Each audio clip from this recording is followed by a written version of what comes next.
الحمد لله رب العالمين،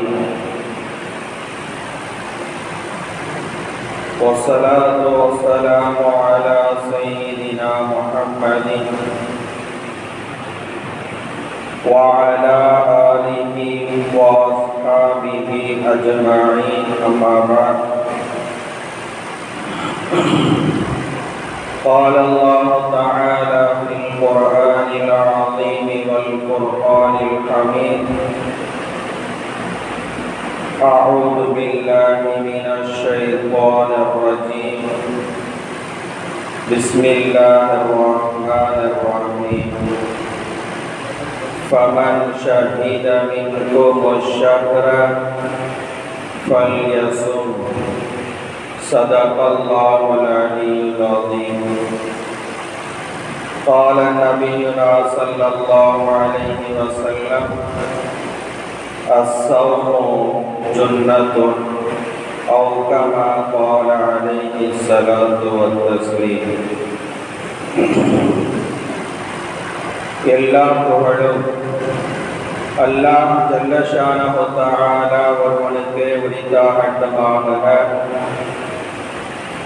அல்லாஹ்வின் அன்பும் அருளும் சத்திய தூதர் சன்மார்க்க போதகர் ஹதரத் முஹம்மதுர் ரசூலுல்லாஹ் ஸல்லல்லாஹு அலைஹி வஸல்லம் அவர்களின் மீதும் அவர்களின் வழிமுறையை வள்ளுவாது நழுவாது பின்பற்றி வாழ்ந்து மறைந்த உத்தம சத்திய சஹாபாக்கள், தாபீன்கள், தபா தாபீன்கள் மீதும், குறிப்பாக இங்கு வீற்றிருக்கிற நம்மில் பேர்களின் மீதும் நீங்காக ஆமீன்.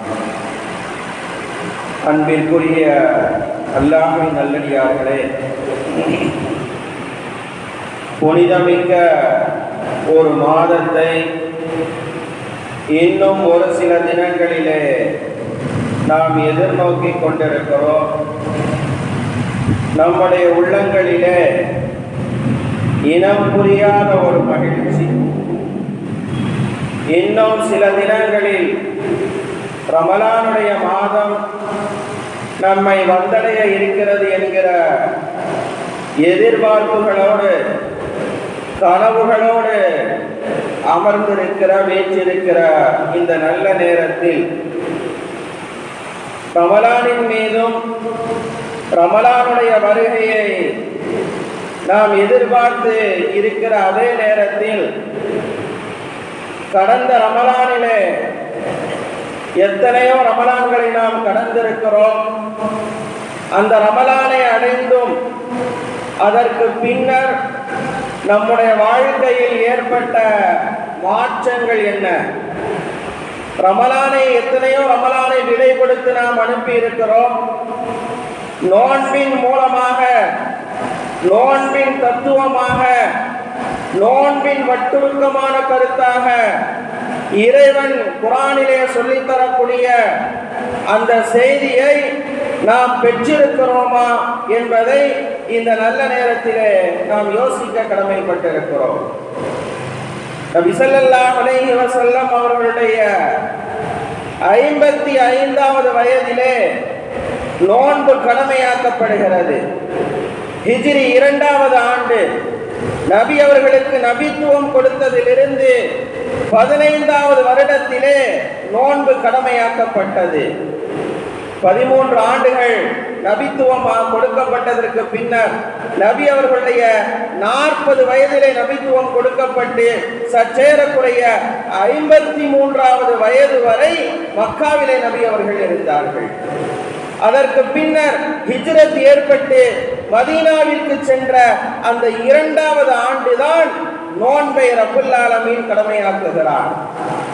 அதற்கு முன்னர் மக்காவிலே இருந்த அந்த 13 ஆண்டுகளும் ரமலானுடைய மாதம் அங்கே நோன்பு கடமையாக்கப்படவில்லை.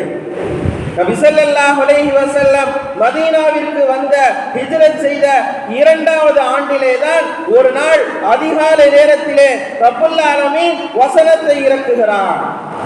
யா அய்யுஹல்லதீன ஆமனூ குத்திப அலைக்குமுஸ் ஸியாம் கமா குதிப அலல்லதீன மின் கப்லிக்கும் லஅல்லகும் தத்தகூன். ஹிஜ்ரி 2வது ஆண்டு அந்த வைகறை பொழுது அதிகாலை நேரத்திலே ரப்புல் ஆலமீன் இந்த வசனத்தை இறக்கி வைக்கிறார். ஈமான் கொண்டவர்களே, மதீனாவில் வசித்துக் கொண்டிருக்கக்கூடியவர்களே, குதிப அலைக்குமுஸ் ஸியாம், நோன்பை உங்கள் மீது நான் ஃபர்லாக ஆக்கி இருக்கிறேன். இது புதிதல்ல.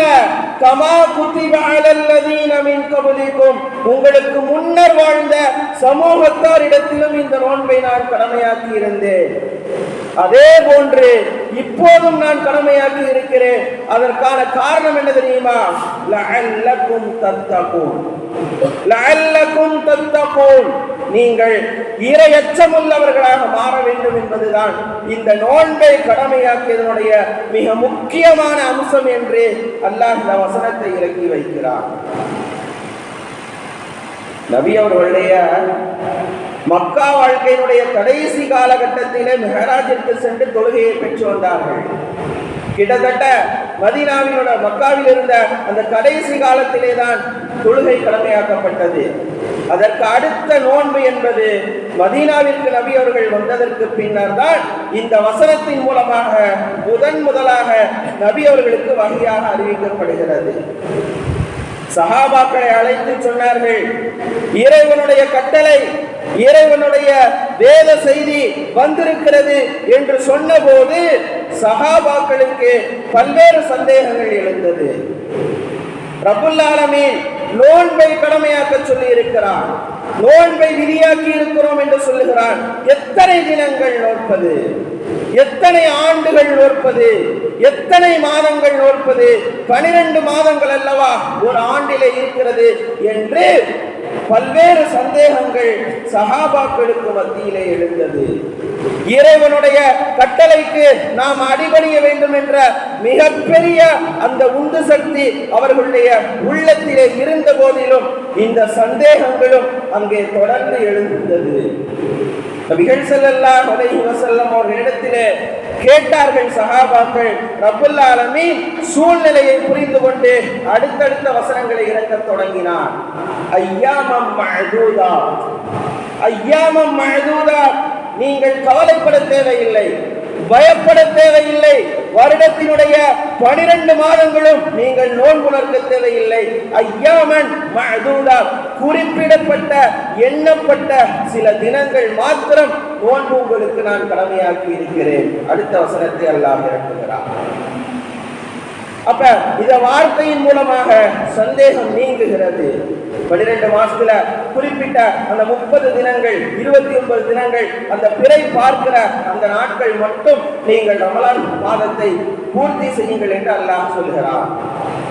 அடுத்த சந்தேகம், நோயாளியா இருக்கிறாரு, நோன்பு வைக்க முடியாத சூழ்நிலையா இருக்கு, டிராவல் பண்ண வேண்டிய சூழ்நிலை இருக்கு, நாங்கெல்லாம் என்ன செய்யறது? சஹாபாக்களுக்கு அடுத்த சந்தேகம், அதையும் அல்லாஹ் போக்குகிறான். அந்த வசனத்தை தொடங்குகிறான். ஃபமன் கான மின்கும் மரீதன் அவ் அலா சஃபரின் ஃபஇத்தத்தும் மின் அய்யாமின் உஹர். உங்களில் நோன்பு நோக்க முடியாத அளவிற்கு நோயாளியாக அல்லது பிரயாணத்திலே சென்றால் நோன்பை விடக்கூடிய ஒரு சூழல் உங்களுக்கு ஏற்படும் என்றால் பரவாயில்லை, ஃபஇத்தத்தும், அதை நீங்கள் எண்ணிக்கொள்ளுங்கள், மின் அய்யாமின் உஹர், வேறு நாட்களிலே, ரமலான் முடிந்ததற்கு பின்னர் வேறு நாட்களிலே நீங்கள் வைத்துக் கொள்ளுங்கள். சரி, எனக்கு காலம் முழுவதும் நோன்பு வைக்கிறதுக்கு கலா செய்யறதுக்கே வாய்ப்பு இல்லை. அடுத்து அந்த வசனத்திலே சொல்கிறான், வஅலல்லதீன யுதீகுனஹு ஃபிதியத்துன் தஆமு மிஸ்கீன். நோய் நீங்கிவிட்டால் ரமலான் முடிந்ததற்கு பின்னர் அதை கலா செய்யுங்கள். அதற்கும் முடியாவிட்டால் காலம் முழுவதும் ஒருவர் நோயிலே இருக்கிறார், உடல் ஆரோக்கியம் பெறுவதற்கான வாய்ப்பே இல்லை என்ற மனிதருக்கும் அல்லாஹ் இங்கே நோன்பினுடைய சட்டங்களை சொல்கிறார். ஃபஇத்தத்தும் மின் அய்யாமின் உஹர் என்று சொன்னதோடு மட்டுமல்லாமல் வஅலல்லதீன யுதீகுனஹு ஃபிதியத்துன் தஆமு மிஸ்கீன், நோன்பு நோற்பதற்கு அறவே இயலாதவர்கள் ஒரு மிஸ்கீனுக்கு காலை மாலை 2 நேர உணவுக்கான அந்த தொகையை ஃபிதியாவாக கொடுக்க வேண்டும் என்று அல்லாஹ் அங்கே சொல்லி முடிக்கிறார். சஹாபாக்கள் ரப்புல் ஆலமீனுடைய அந்த கட்டளை, நோன்பினுடைய அந்த சட்டங்கள் இறக்கப்பட்ட ஆரம்ப காலங்களிலே ஏற்பட்ட எல்லா சந்தேகங்களையும் அல்லாஹ் அங்கே நீக்கினான். அடுத்து வசனத்திலே சொல்கிறார், ஷஹ்ரு ரமலான் அல்லதி உன்ஸில ஃபீஹில் குர்ஆன். நீங்க ரமலான்ல உங்களுக்கு நோன்புன்னு சொன்ன உடனே அது ஏதோ நீங்க நினைச்சிட வேண்டாம், அது சாதாரண மாதம் அல்ல, குர்ஆன் இறக்கப்பட்ட மாதம். அந்த சிறப்புகளை சொல்லி சஹாபாக்களுடைய உள்ளத்திலே ஒரு சட்டத்தை புதிதாக அங்கே இயற்றுகிற போது அது உங்களால் நடைமுறைப்படுத்துவதற்கு சாத்தியமானதுதான், உங்களுக்கு முடியாதது இல்லை என்று சொல்லுகிற எல்லா வழித்தடங்களையும் அல்லாஹ் அங்கே சொல்லி சேர்த்து அவர்களுக்கு சொல்கிறார். இதையெல்லாம் கேட்டவுடன் யாராவது மறுப்பாங்களா? எல்லாரும் தயாராகி விட்டார்கள். ரப்புல் ஆலமீனுடைய கட்டளை நமக்கு எப்போது வரும்? ரப்புல் ஆலமீனுடைய செய்தி எப்போது வரும்? எப்போது அவனுடைய அந்த இறை கட்டளைக்கு அடிபணிந்து நடப்பதற்கான வாய்ப்பு வரும் என்பதை புரிந்து கொண்டு அதற்கு நோன்பை கடைபிடிப்பதற்கு தயாராகி விட்டார்கள். ரப்புல் ஆலமீன் அந்த வசனத்திலே சொல்கிறான், ஃபமன் ஷஹித மின்கும் ஷஹர ஃபல்யஸும். இவ்வளவு சிறப்பு இருக்கிறது, அதனால யார் அந்த மாதத்தை அடைந்து கொள்கிறாரோ ஃபல்யஸும்ஹு, அந்த மனிதர் நோன்பு நோக்கட்டும். ரமலான் மாதத்தை பெற்றுக்கொள்பவர் அவர் நோன்பு நோக்கட்டும் என்று அல்லாஹ் சொல்லிவிட்டு சொல்கிறான், யுரீதுல்லாஹு பிக்குமுல் யுஸ்ர வலா யுரீது பிக்குமுல் உஸ்ர. நோன்பின் மூலமாக உங்களுக்கு இலகுவைத்தான் நாடி இருக்கிறான், சிரமத்தை அல்லாஹ் நாடவில்லை. அதிலே பல்வேறு சட்ட சலுகைகள் நமக்கு வழங்கப்பட்டிருக்கிறது. அந்த வசனத்தை அடிப்படையாக வைத்துத்தான் நோன்பினுடைய நேரங்களிலே பல்வேறு சந்தேகங்கள் நமக்கு ஏற்படுகிற அந்த ஐயங்கள் அனைத்திற்கும் இந்த வசனத்தை அடிப்படையாக வைத்துத்தான் மார்க்க சட்டங்கள் எடுக்கப்பட்டிருக்கிறது. ஒரு மனிதர் நோன்பு வைத்திருக்கிற நிலையிலே ஊசி போடலாமா, குளுக்கோஸ் ஏற்றலாமா என்ற எல்லா சந்தேகங்களுக்கும் யுரீதுல்லாஹு பிக்குமுல் யுஸ்ர வலா யுரீது பிக்குமுல் உஸ்ர என்கிற இந்த வார்த்தையை கொண்டு மாத்திரம் ஏராளமான மார்க்க சட்டங்கள் எடுக்கப்பட்டிருக்கிறது. நபி ஸல்லல்லாஹு அலைஹி வஸல்லம் சொன்னவுடன் அத்தனை பேரும் தயாராகி விட்டார்கள். ரப்புல் ஆலமீன் முதலாக ஹிஜ்ரி 2வது ஆண்டு கடமையாக்கப்பட்ட இந்த நோன்பு, அதை தொடர்ந்து அந்த நோன்பை நிறைவு செய்த அடுத்தடுத்த மாதங்களிலே பத்ர் போருடைய சூழல் அங்கே ஏற்படுகிறது. பத்ருடைய செய்தி நிறைய நாம செவியேற்றிருப்போம், நிறைய செய்திகளை நாம் கேள்விப்பட்டிருப்போம். நீண்ட நெடிய வரலாறு, சுருக்கமான செய்தி இதுதான். அங்கே அந்த நோன்பின் நோக்கமாக இருக்கக்கூடிய இறையச்சம் இருக்கிறதா, அவர்களிடத்திலே உருவாகி இருக்கிறதா என்பதை அந்த ரமலான் முடிந்த அடுத்த சில மாதங்களிலே பத்ருடைய போர் என்ற ஒரு சூழலை ஏற்படுத்தி சஹாபாக்களுக்கு அங்கே இறையச்சம் ஏற்பட்டிருக்கிறதா என்பதை ரப்புல் ஆலமீன் சோதிக்கிறார். பத்ரை குறித்து போருக்கு போக வேண்டுமா வேண்டாமா என்று சொன்னபோது சஹாபாக்கள் தயாரானார்கள். அத்தனையும் உதறிவிட்டு தீன் தான் எங்களுக்கு முக்கியம் என்று மார்க்கத்தை தூக்கி பிடிப்பதற்காக அத்தனை அம்சங்களையும் அவர்கள் கடைபிடித்தார்கள். அவர்களுடைய அந்த ஆர்வங்களை பார்த்துவிட்டு ரப்புல் ஆலமீன் சொன்னான், உங்களுக்கு அந்த பத்ரிலே நான் வெற்றியை தருகிறேன். கம்மின் ஃபியத்தின் கலீலத்தின் கலபத் ஃபியத்தன் கஸீரத்தன் பிஇذنில்லாஹ். குறைந்த கூட்டமாக இருந்தாலும் சிறு கூட்டம் பெருக்கூட்டத்தை வெல்லும் பிஇذنில்லாஹ். அல்லாஹ்வுடைய உதவியால் உங்களுக்கு வெற்றி உண்டு என்று சொன்னதோடு மட்டுமல்லாமல், காரணம் நீங்கள் நோன்பினுடைய அந்த இறை அச்சத்தை, இறைவனுக்கு கட்டுப்பட்டு நடக்க வேண்டும், இறைவனுடைய வேத செய்திகளுக்கு நாம் அடிபணிந்து நடக்க வேண்டும் என்பதற்கு செயல் வடிவம் கொடுக்க ஆரம்பித்து விட்டீர்கள். பத்ரிலே எதிரிகள் அதிகமாக இருந்தாலும் இஸ்லாமிய படையினர் குறைவாக இருந்தாலும் உங்களுக்குத்தான் வெற்றி. பெரும் படையை அல்லாஹ்வுடைய உதவியோடு உங்களுக்கு வெற்றி என்று அல்லாஹ் சொல்லி அங்கே பத்ரிலே வெற்றியை அல்லாஹ் நல்கினார். முதலாவது வருடத்தினுடைய ரமலான் முடிந்தது, பத்ரும் முடிகிறது. காலங்கள் கடக்கிறது, அடுத்த ஆண்டு ரமலான் வருகிறது. ரப்புல் ஆலமீன் அல்லாஹ் ஜல்லஷானஹு தஆலா அப்போதும் அங்கே சோதிக்கிறார். ஹிஜ்ரி 3வது ஆண்டு உஹது போர், பிரபலமான போர், நாம் கேள்விப்பட்டிருப்போம். அந்த ரமலானை தொடர்ந்து ஷவ்வால் மாதத்திலே அந்த உஹது போர் நடக்கிறது. இந்த உஹது போரிலே ஆரம்பத்திலே வெற்றி கிடைத்தாலும் இறுதியிலே சில சூழ்நிலைகளின் காரணமாக அல்லாஹ் அங்கே தோல்வியை கொடுத்தார். அதை தொடர்ந்து அடுத்த ஒரு செய்தியை அல்லாஹ் அங்கே நிகழ்த்தி காட்டுகிறார். மதுவிலே மூழ்கி கிடந்த, மதுவிலே ஊறி போய் கிடந்த அந்த மக்களுக்கு மத்தியிலே சீர்திருத்தத்தை ஏற்படுத்த வேண்டும் என்று அல்லாஹ் விரும்பினான். அதற்காக அவன் தேர்ந்தெடுத்த மாதம் 2வது ஆண்டினுடைய அந்த முதல் ரமலான் முடிந்து 2வது ரமலான் ஹிஜ்ரி 3வது ஆண்டு முடிந்ததற்கு பிறகு அப்ப 2வது ஆண்டு நோன்பை சஹாபாக்கள் நிறைவு செய்ததற்கு பின்னர் அந்த இறையச்சம் அவர்களிடத்தில் இருக்கிறதா என்பதை சோதிப்பதற்காக, அவர்களை சரிபடுத்த வேண்டும் என்பதற்காக மதுவை குறித்த வசனங்களை இறக்குகிறார். வசனத்தை அல்லாஹ் அப்போதான், அதுவரைக்கும் மது என்பது ஹலாலாக்கப்பட்டிருந்தது, அனுமதிக்கப்பட்டிருந்தது. யா அய்யுஹல்லதீன ஆமனூ இன்னமல் ஹம்ரு வல் மைசிரு வல் அன்சாபு வல் அஸ்லாமு ரிஜ்சும் மின் அமலி ஷைத்தான். இந்த மதுங்கிறது அது ஷைத்தானுடைய வேலை. ஃபஜ்தனிபூஹு ஃபஜ்தனிபூஹு, அத்தனை பேரும் தவிர்ந்து கொள்ளுங்கள் என்று அல்லாஹ் ஆர்டர் போடுகிறான், கட்டளை இடுகிறான். அப்பதான அந்த நோன்பு அவங்களுக்கு வேலை செய்தாங்கிறத அல்லாஹ் அங்கே சோதித்து பார்க்கிறான். 2 வருஷமா நம்ம சொன்ன இறை கட்டளையை கடைபிடித்தார்களே, அந்த நோன்பினுடைய நோக்கமாக இருக்கக்கூடிய தத்தகூன், இத்திகா, அல்லாஹ்வை அஞ்சுதல், அல்லாஹ்விற்கு பயந்து நடத்தல், அல்லாஹ்வினுடைய சட்ட திட்டங்களுக்கு கட்டுப்பட்டு நடத்தல் என்பது அவர்களிடத்திலே உருவாகி இருக்கிறதா? அந்த நோன்பு அந்த மாற்றத்தை அவர்களிடத்திலே தந்திருக்கிறதா என்பதை அல்லாஹ் அங்கே சோதனையாக கொடுக்கிறார். மதுவினுடைய வசனம் இறக்கப்படுகிறது. ஒரு மனிதர் வருகிறார். அனஸ் ரலியல்லாஹு தஆலா அன்ஹு சொல்கிறார்கள், நான் மது கோலையை என் கையிலே வைத்திருந்தேன். சஹாபாக்களுக்கு அங்கே இருந்த குழுமி இருந்தவர்களுக்கு ஊற்றி கொடுத்து கொண்டிருந்தேன். இந்த வந்த மனிதர் சொன்னார், ஹல் பலககுமுல் ஹபர். அம்மா சாதாரண ஒருத்தர் பார்க்கும்போது பேசிக்கிறோம்ல, என்ன செய்தி வந்துச்சா, ஏதாவது செய்தி இருக்கா, என்ன செய்தி, எப்படி நம்ம பல பேச்சு பழக்கத்தில் நம்ம அன்னைக்கு பழங்குகிறோம் அல்லவா?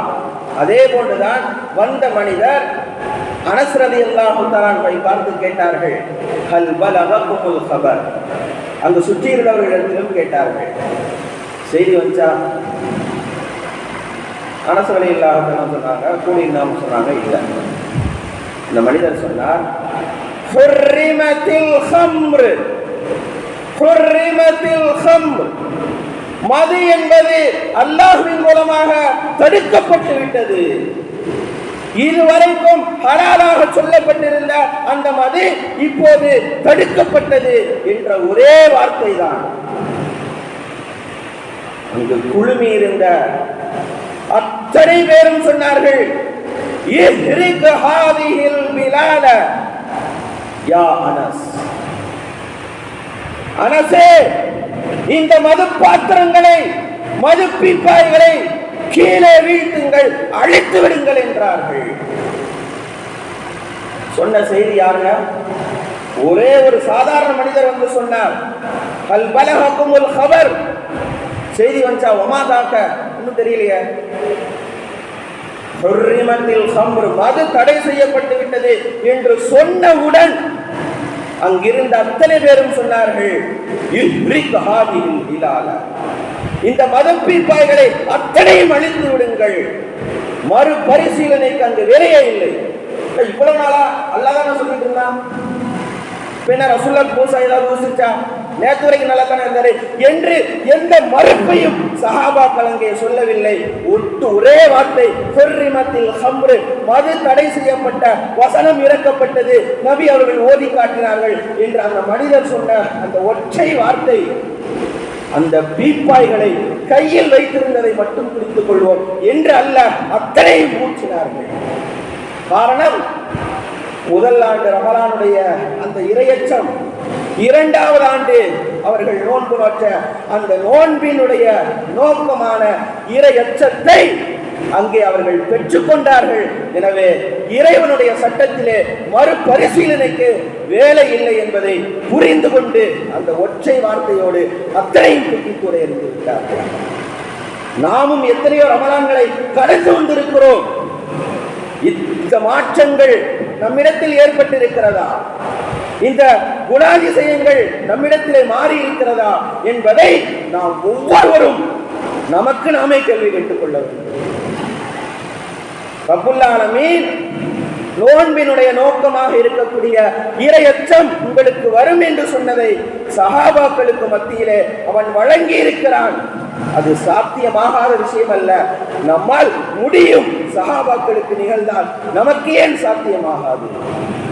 ரப்புல் ஆலமீன் 2வது ஆண்டு அந்த நோன்பிலே அவர்களுக்கு நோன்பை கடமையாக்கி அதற்கு பின்னர் உஹது முடிந்ததற்கு பின்னர் இந்த சட்டத்தை அங்கே கொண்டு வந்து அவர்களுக்கு மத்தியிலே ஒரு சீர்திருத்தத்தை ஏற்படுத்தி ரமலானின் மூலமாக ரமலானுடைய முக்கிய அம்சமாக இருக்கக்கூடிய இறை அச்சத்தை உங்களில் ஒவ்வொரு மனிதரும் பெற முடியும் என்பதை சஹாபாக்களின் மூலமாக நமக்கு தெளிவுபடுத்தி காட்டியிருக்கிறார்.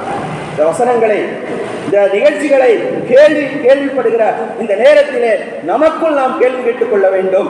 எத்தனை ரமலான்களை நாம் கடந்திருக்கிறோம்?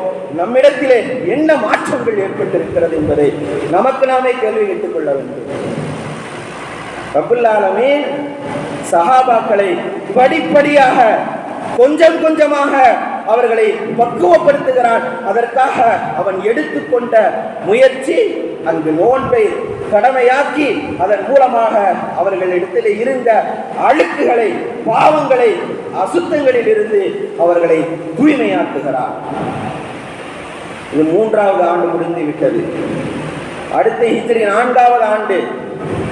அப்போது சஹாபாக்களுக்கு 3வது நோன்பு. ஹிஜ்ரி 2ல தான முதல் நோன்பு. அப்ப ஹிஜ்ரி 4வது ஆண்டிலே ரமலான் முடிந்ததற்கு பிறகு அடுத்த சீர்திருத்தத்தை அல்லாஹ் அங்கே கையாளுகிறார். ஆண்கள்கிட்ட இதை மாத்தியாச்சுல, அடுத்து பெண்களுக்கு. சூரத்து நூர் என்ற அத்தியாயத்திலே மிக முக்கியமான வசனம், வலா யுபதீன ஸீனத்தஹுன்ன இல்லா லிபுஊலத்திஹின்ன. பெண்கள் தங்களுடைய உடல் அழகை தங்கள் கணவனை தவிர வேறு யாருக்கும் காண்பிக்க வேண்டாம். பர்தாவினுடைய வசனம் இந்த ஆயத் இறங்கப்பட்டதற்கு பின்னர் தான் நபி ஸல்லல்லாஹு அலைஹி வஸல்லம் பெண்கள் பர்தா அணிய வேண்டும் என்கிற சட்டத்தை அங்கே தெளிவுபடுத்தினார்கள். அதற்கு முன்பு வரை, ஹிஜ்ரி 4வது ஆண்டுக்கு முன்பு வரை மக்காவில் இருந்த காலங்களிலும் மதீனாவிற்கு வந்த அந்த ஹிஜ்ரி 4க்கு முன்னாலேயும் பர்தாவினுடைய நடைமுறை என்பது இல்லாமல் இருந்தது. இந்த வசனத்திற்கு பின்னர் தான் அங்கே பர்தாவை சொல்லப்பட்டது. பெண்களிடத்திலே இந்த வசனங்களை கொண்டு போய் ஓதி காட்டினார்கள். ஹதீஸிலே வருகிறது, யாரும் எந்த அப்செக்ஷனும் பண்ணல. எந்த பெண்ணும் என்ன செய்யல, இல்லை இவ்வளவு நாளா சும்மாதானா இருந்துச்சு, பெண்ண புதுசா சட்டம் வந்திருக்கு, எங்களுக்கு தெரியாதா என்று யாரும் மறுத்து பேசவில்லை. காரணம், அந்த 3 ஆண்டுகளாக அவர்கள் ரமலானிலே நோற்ற நோன்பு அவர்களுக்கு இறை அச்சத்தை கொடுத்தது. இறைவன் ஒரு சட்டத்தை சொல்லிவிட்டால் அதிலே மாற்று கருத்துக்கே வேலை இல்லை. அது மனித சமுதாயத்தினுடைய, மனித குலத்தினுடைய நலனை கருத்திலே கொண்டுதான் இருக்கும் என்பதிலே எந்த பெண்களும் அப்செக்ஷன் தெரிவிக்கவில்லை. அத்தனை பேரும் தங்கள் உடலை மறைக்க ஆரம்பித்தார்கள். இதுதான் ரமலானின் மூலமாக அல்லாஹ் சொல்ல வருகிற மாற்றம். இதைத்தான் அல்லாஹ் அங்கே சொல்கிறார், லஅல்லக்கும் தத்தகூன், இறையச்சம் உங்களுக்கு வர வேண்டும் என்ற நோக்கத்திற்காகத்தான் நான் நோன்பை கடமையாக்கி இருக்கிறேன் என்று அந்த சஹாபாக்களுக்கு ஒட்டுமொத்தமாக சொல்லி அவர்களிடத்திலே இருந்த தீய பழக்கங்களை, ஷரியத்திற்கு முரணான காரியங்களை ஒவ்வொரு ரமலானை கழிய அப்புறப்படுத்தி அவர்களை பரிசுத்தவான்களாக அல்லாஹ் மாற்றி இருக்கிறான் என்கிற செய்திகளை குர்ஆனுடைய ஹதீஸினுடைய வரலாறுகளின் மூலமாக நாம் புரிந்து கொண்டிருக்கிறோம். இவைகளை கேட்கிற இந்த நேரங்களிலே நாம் யோசிக்க வேண்டும்.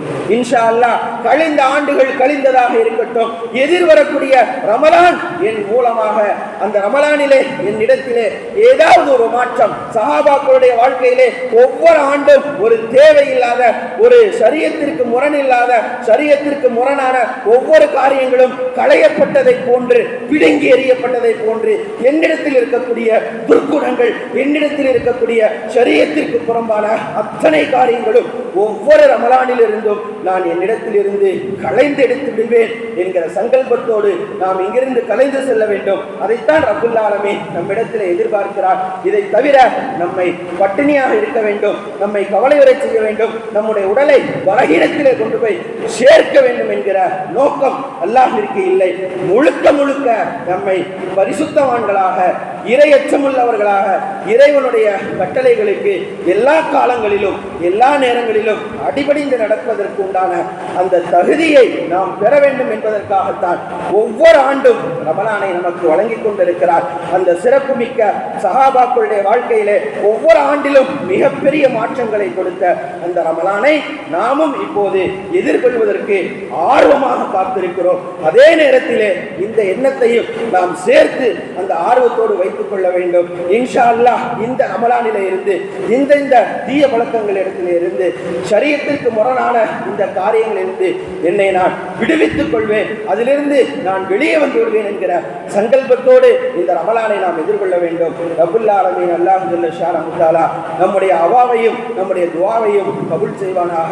எதிர்வரக்கூடிய ரமலானிலே அதிகமான நன்மைகள் செய்வதற்கும் எல்லா விதமான இபாதத்துகளிலும் முழுமையாக நம்மை ஈடுபடுத்துவதற்கும் நம் அனைவருக்கும் தௌஃபீக் செய்வானாக. ஆமீன். வாஹிர் தஅவானா அனில் ஹம்துலில்லாஹி ரப்பில் ஆலமீன். சுன்னத்துல்